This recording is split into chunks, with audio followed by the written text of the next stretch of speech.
Hello friends, कैसे हैं आप। मैं नमिता कुमारी स्टेट सबका बहुत बहुत स्वागत करती हूँ। तो दोस्तों, आज के इस वीडियो में हम लोग भारत के राष्ट्रीय प्रतीक के बारे में पढ़ेंगे, जो कि देखने को बहुत इजी है लेकिन जानना हर के लिए ज़रूरी भी है। तो क्योंकि हम लोग जानते हैं राष्ट्रीय फूल, राष्ट्रीय पक्षी, ये सब जानते हैं, लेकिन वो इनके बारे में थोड़ा डिटेल से जानिए ना, क्योंकि रटन प्रणाली से हटकर आगे बढ़ना है, स्टडी करना है। आपके बच्चे अगर पूछ रहे तो आप बताइए कि राष्ट्रीय फूल कमल है तो क्यों है, कैसे है, कब बना, ये सब जानकारी दीजिए ना, तभी उन्हें भी लंबे समय तक याद रहेगा। तो और ये मत समझिए कि ये राष्ट्रीय प्रतीक है, वेरी सिंपल, ये सब क्वेश्चन में थोड़े आते, तो ऐसी बात नहीं है। मैं हमेशा कहती हूँ कि क्वेश्चन हमेशा 3 प्रकार के होते हैं, वेरी वेरी सिंपल जिस कैटेगरी में ये आ रहे, फिर सिंपल, फिर वेरी हार्ड। तीनों लेवल को जो क्रॉस करते हैं सही सलामत, उनका सिलेक्शन हो जाता है, यानी वो कंपटीशन कंप्लीट कर लेते हैं। तो इसलिए किसी को हल्के में न लें, पढ़ाई को A से Z तक करना है। तो चलिए हम लोग शुरू करते हैं। हाँ फ्रेंड्स, शुरू करने से पहले एक बात और कहूँगी कि आप लोग प्लीज़ हमारी वीडियो को लाइक, शेयर और सब्सक्राइब ज़्यादा से ज़्यादा कीजिए ना। अरे किसी का क्या जाता है, 1 रुपया नहीं लग रहा है। आप अगर इसे करेंगे तो सिर्फ ये लोगों तक अधिक से अधिक पहुंचेगा। और मैं बस यही चाहती हूं कि अगर कोई चीज़ बना रही हूं, किसी से लोगों को लाभ मिल सकता है, तो वो चीज़ अधिक से अधिक फैले। तो ये है हमारे भारत के राष्ट्रीय प्रतीक।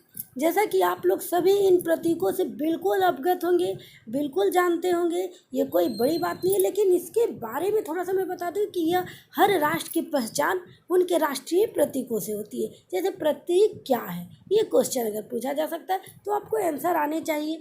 हर एक लाइन में हर एक क्वेश्चन बनेगा। बस आपको ज़रूरत है ध्यान से वीडियो को देखिए, सुनिए और समझिए। उसका पूरे 20 क्वेश्चन मैं आपसे करूँगी और मुझे यकीन है अगर आप मेरी वीडियो को ध्यान से पहले देखे हुए रहेंगे, सुने रहेंगे, तो आप पूरे 20 क्वेश्चन के सही आंसर अभी के अभी वीडियो देखते हुए ही आप दे देंगे। तो ये देखिए, इसके बारे में बता दूं, विभिन्न देश के राष्ट्रीय प्रतीकों का अपना इतिहास, व्यक्तित्व और विशिष्टता है।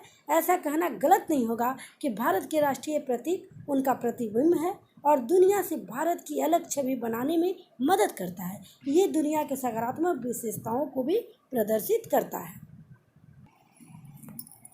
ये हमारा पहला प्रतीक, भारत का राष्ट्रीय ध्वज तिरंगा। 22 जुलाई 1947 को भारतीय संविधान सभा ने राष्ट्रीय ध्वज तिरंगे को अपनाया था। तिरंगे के समान अनुपात में केसरिया, सफ़ेद तथा हरे रंग की क्षैतिज पट्टियाँ होती है, इसलिए भारत के राष्ट्रीय ध्वज को तिरंगा कहा जाता है। ध्वज की लंबाई और चौड़ाई का अनुपात क्रमशः 2:3 होता है। इसमें सफ़ेद रंग की पट्टी के बीच गहरे नीले रंग का चक्र बना होता है, जिसमें 24 तिल्लियाँ। हमारा दूसरा चिन्ह है भारत का राष्ट्रीय चिन्ह अशोक स्तंभ। अशोक स्तंभ भारत के राष्ट्रीय चिन्ह अशोक स्तंभ मौर्य साम्राज्य के सम्राट अशोक द्वारा सारनाथ में बनवाए गए स्तंभ से लिया गया है। 26 जनवरी 1950 यानी 26 जनवरी 1950 में इसे अंगीकृत किया गया था, जब भारत गणराज्य बना। अशोक के स्तंभ शिखर पर देवनागरी लिपि में सत्यमेव जयते लिखा है। सत्यमेव जयते का अर्थ क्या होता है? सच्चाई एकमात्र जीत है, जो मुंडका उपनिषद यानी पवित्र हिंदू वेद का एक भाग है, उससे लिया गया है। हमारा तीसरा भारत का राष्ट्रीय चिन्ह है गान, जन गण मन। 24 जनवरी 1950 में संवैधानिक सभा द्वारा भारत के राष्ट्रगान जन गण मन को आधिकारिक रूप से अंगीकृत किया गया था। रविन्द्रनाथ टैगोर द्वारा ये गाना लिखा गया था। इसे पहली बार 27 दिसंबर 1911 में भारतीय राष्ट्रीय कांग्रेस की कलकत्ता सत्र में गाया गया था। संपूर्ण गीत या गान को गाने में लगभग 52 सेकेंड का समय लगता है। हालांकि इस लघु संस्करण को पहली और अंतिम पंक्ति को पूरा करने में केवल 20 सेकेंड का समय लगता है। हमारा चौथा है भारत रत्न राष्ट्रीय चिन्ह में। ये भारत का सर्वोच्च राष्ट्रीय पुरस्कार और सर्वोच्च नागरिक सम्मान है। भारत रत्न जो होता है वह असाधारण कार्य करने वाले व्यक्तियों को प्रदान किया जाता है। इसमें विज्ञान, कला, साहित्य, खेल और सार्वजनिक सेवा के क्षेत्र सम्मिलित होते हैं। इस पुरस्कार की शुरुआत 2 जनवरी 1954 को भारत के तत्कालीन राष्ट्रपति राजेंद्र प्रसाद द्वारा की गई थी। जो इस पुरस्कार को प्राप्त करता है उसको मेडल दिया जाता है। तो भारत रत्न जैसे हम लोग जान रहे हैं कि प्रतीक चिन्ह में भारत रत्न आता है, लेकिन ये क्या है इसके बारे में जानिए। हर एक लाइन से, एक सेंटेंस से एक क्वेश्चन आ रहे हैं। मैं बार बार कहती हूँ, जो क्वेश्चन आपकी स्क्रीन पे दिखेंगे हूबहू वो नहीं आएंगे, इसलिए आप डिटेल से जानिए ना। डिटेल से जानिएगा तो कहीं से भी घुमा कर क्वेश्चन आ जाएंगे, आप आंसर दे सकेंगे। चलिए नेक्स्ट चलते हैं। 5वां पॉइंट हम लोग पढ़ते हैं, भारत का राष्ट्रीय गीत। ये भी चिन्ह में आ रहे हैं। तो भारत की प्रतीक में जो राष्ट्रीय गीत है वो है वंदे मातरम। वंदे मातरम के बारे में जानते हैं कि 1950 में वास्तविक वंदे मातरम की शुरुआत की 2 छंद को आधिकारिक रूप से भारत के राष्ट्रीय गीत के रूप में अंगीकृत किया गया था। वास्तविक वंदे मातरम में 6 छंद हैं। इसको बंकिम चंद्र चटर्जी द्वारा बंगाली और संस्कृत में 1882 में उनके अपने उपन्यास आनंद मठ में लिखा गया था। इस गीत को उन्होंने चिंसुरा में लिखा था। इसे पहली बार 1896 में भारतीय राष्ट्रीय कांग्रेस के राजनीतिक संदर्भ में रविन्द्रनाथ टैगोर के द्वारा गाया गया था। हमारा 6ठा भारत का राष्ट्रीय प्रतीक यानी चिन्ह है पशु में बाघ। भारत के राष्ट्रीय पशु के रूप में वाघ या रॉयल बंगाल टाइगर को अप्रैल 1973 में घोषित किया गया था। इसके शरीर पर चमकदार पीली पट्टी होती है। ये बड़े आराम से बायोसिप के जंगलों में दौड़ सकते हैं और अत्यंत शक्तिशाली, मजबूती और भारत के गर्व का प्रतीक है। बाघों की अधिकतम उम्र लगभग 20 साल होती है। तेज फुर्ती और शक्ति के कारण बाघ को भारत का राष्ट्रीय पशु माना गया है। इसका जंतु वैज्ञानिक नाम पैंथेरा टाइग्रिस है। अब हमारा 7वां है भारत का राष्ट्रीय फूल कमल। जैसा कि हम लोग सभी जानते हैं, लेकिन कमल के बारे में कुछ बातें हैं जो हम लोग सभी नहीं जानते, वो भी जानना जरूरी है। तो कमल का वैज्ञानिक नाम है न्यूस्फेरा है। इसे भारत के राष्ट्रीय फूल के रूप में अंगीकृत किया गया है।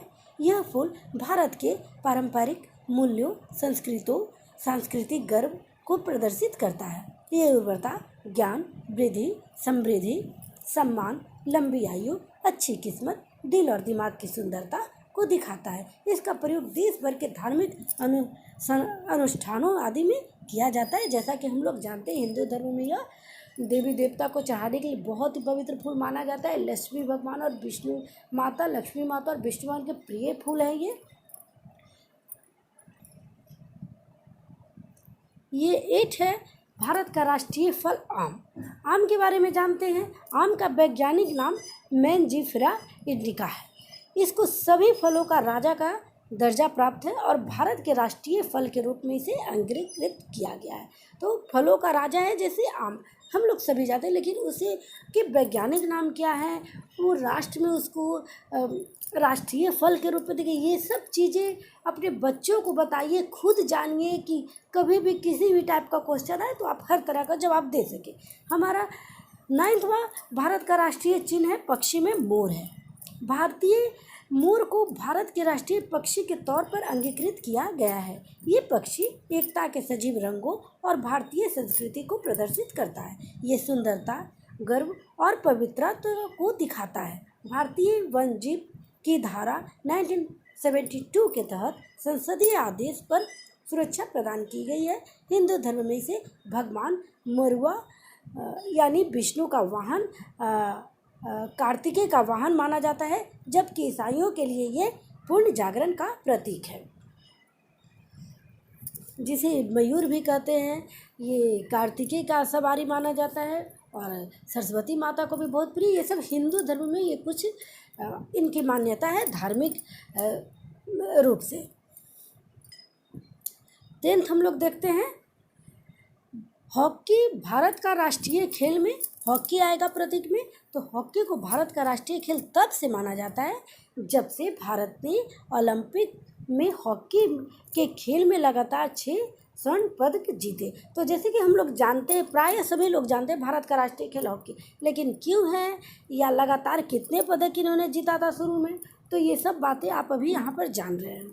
11वां हमारा है भारत के राष्ट्रीय प्रतीक में भारत का राष्ट्रीय जलचर डॉल्फिन भी आप लोग जानते हैं, तो लेकिन इसकी डिटेल से जानिए। गंगा की डॉल्फिन को राष्ट्रीय जलचर पशु के रूप में अंगीकृत किया गया है। ये पावन गंगा की शुद्धता को प्रदर्शित करता है, क्योंकि ये केवल साफ और शुद्ध पानी में ही जिंदा रह सकती है। इन्हें दुनिया के सबसे पुराने जीवों में से एक माना गया है। इनको सुरक्षित रखने के लिए अभयारण्य क्षेत्रों में संरक्षण कार्य भी शुरू हो चुका है। हमारा 12वां भारत का राष्ट्रीय चिन्ह वृक्ष में है वट वृक्ष या बरगद का पेड़। भारत का राष्ट्रीय वृक्ष बरगद का पेड़ को माना जाता है। यह एकता और दृढ़ता का प्रतीक है। जिस प्रकार भारत के विभिन्न धर्म व जाति के लोग एक साथ निवास करते हैं, उसी प्रकार बरगद के पेड़ की शाखाओं पर छोटे या बड़े जंतु निवास करते हैं। इस वृक्ष का हिंदू धर्म में विशेष धार्मिक महत्व है और इसमें कई औषधीय गुण भी पाए जाते हैं। हमारा 13वां राष्ट्रीय प्रतीक है राष्ट्रीय मुद्रा में रुपया। आधिकारिक रूप से भारत के गणराज्य की करेंसी भारतीय रुपया है। इससे संबंधित मुद्दों को रिजर्व बैंक ऑफ इंडिया नियंत्रित करता है। भारतीय रुपयों को देवनागरी व्यंजन और लैटिन अक्षर में R से चिन्हित किया गया है। 15 जुलाई 2010 में भारत सरकार द्वारा इसको जारी किया गया था। ये 8 जुलाई 2011 को रुपये के चिन्ह के साथ भारत के सिक्के की शुरुआत हुई थी।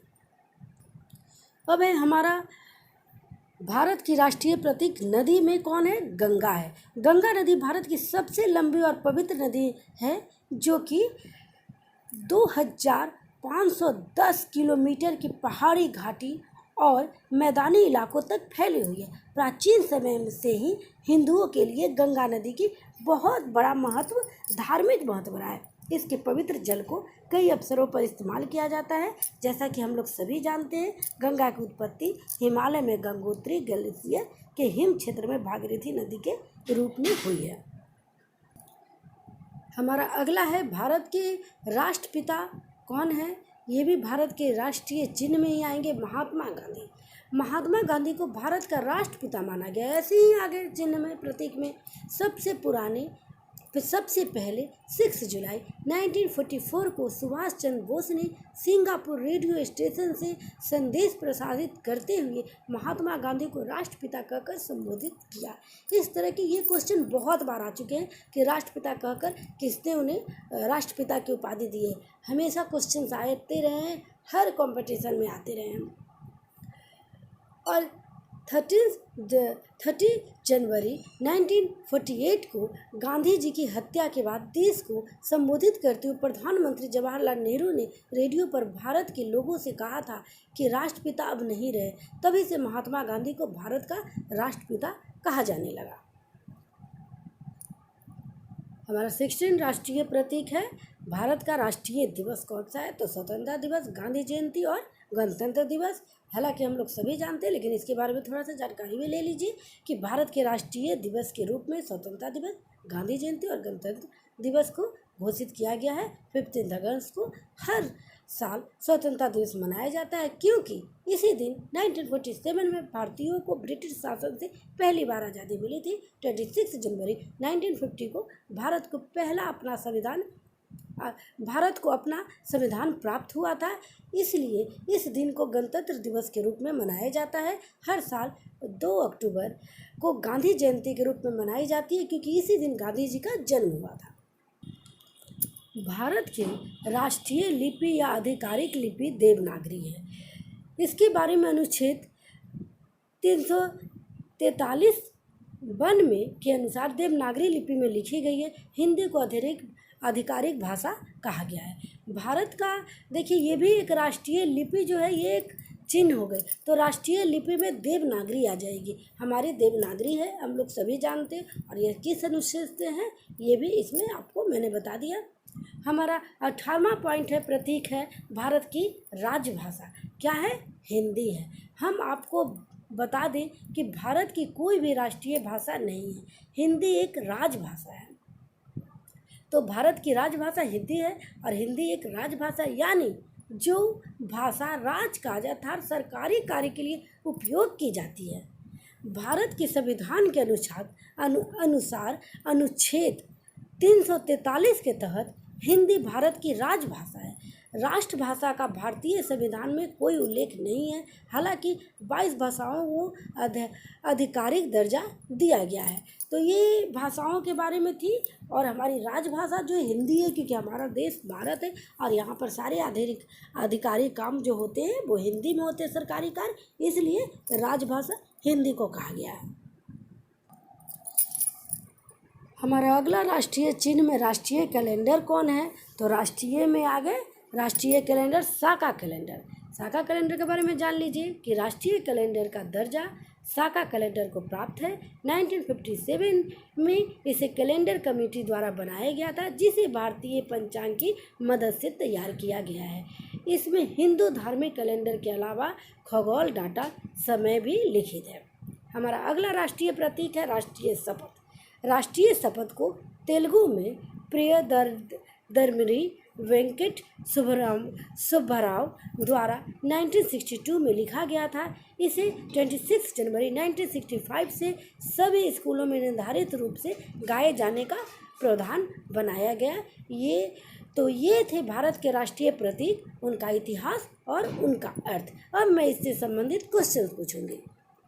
तो ये रहा हमारा पहला क्वेश्चन। आप सबों से उम्मीद है पूरे क्वेश्चन का आप लोग आंसर बिल्कुल सही देंगे। भारत के राष्ट्रीय ध्वज की लंबाई और चौड़ाई का अनुपात क्या है? मैंने आपको बताया है। 5 सेकंड के अंदर ही बिल्कुल जवाब सही दीजिए। 3.2। नेक्स्ट है भारत के राष्ट्रीय ध्वज की चौड़ाई और लंबाई का अनुपात क्या है? ये भी मैंने आपको बताया था। बिल्कुल करेक्ट आंसर आप लोगों ने दिया होगा 2:3। नेक्स्ट है भारत के राष्ट्रीय ध्वज के मध्य में बने धर्म चक्र का रंग क्या है? गहरा नीला। भारत के राष्ट्रीय ध्वज के चक्र में कितनी तिलियां हैं? 24। नेक्स्ट है स्वतंत्र भारत के राष्ट्रीय ध्वज का डिजाइन निम्नलिखित में से किसने बनाया? पिंगली वेंकैया ने। नेक्स्ट है भारत का राष्ट्रीय गान। बहुत अच्छा, जन गण मन। आप सभी ने इसका सही बताया होगा करीब। नेक्स्ट है भारत के राष्ट्रीय गान के रचयिता रविन्द्रनाथ टैगोर। नेक्स्ट है राष्ट्रीय गान जन गण मन सर्वप्रथम कब और कहाँ गाया गया था? मैंने इसका भी जिक्र किया है 1911 में कोलकाता में।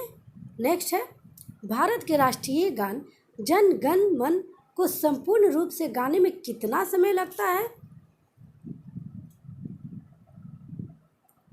52 सेकेंड। बहुत अच्छा, करीब आप लोग सभी सही जवाब दे रहे हैं। प्लीज़ फ्रेंड, जो भी मेरी वीडियो को देख रहे हैं, प्लीज़ ज़रूर कमेंट्स करके बताइएगा कि आप लोगों ने कितने सही बताए, क्योंकि मुझे पूर्ण विश्वास है कि आप लोग सभी अगर वीडियो को सही से शुरू में देखे होंगे तो इन सब का आंसर बिल्कुल करेक्ट देंगे और भूलेंगे भी नहीं। नेक्स्ट है भारत का राष्ट्रीय गीत वंदे मातरम। भारत के राष्ट्रीय गीत के रचयिता हैं बंकिम चंद्र चटर्जी। नेक्स्ट है भारत के राष्ट्रीय गीत के गायन की अवधि है 65 सेकेंड। नेक्स्ट है भारत के राष्ट्रीय गीत वंदे मातरम सर्वप्रथम गाया गया था 1896 में। नेक्स्ट है भारत का राष्ट्रीय गीत वंदे मातरम किस ग्रंथ से लिया गया है? आनंद मठ से लिया गया है।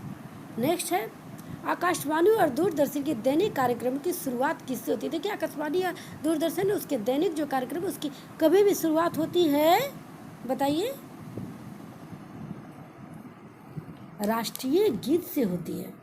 नेक्स्ट है सारनाथ स्थित राष्ट्रीय स्तंभ का कौन सा भाग राष्ट्रीय प्रतीक के रूप में लिया गया है?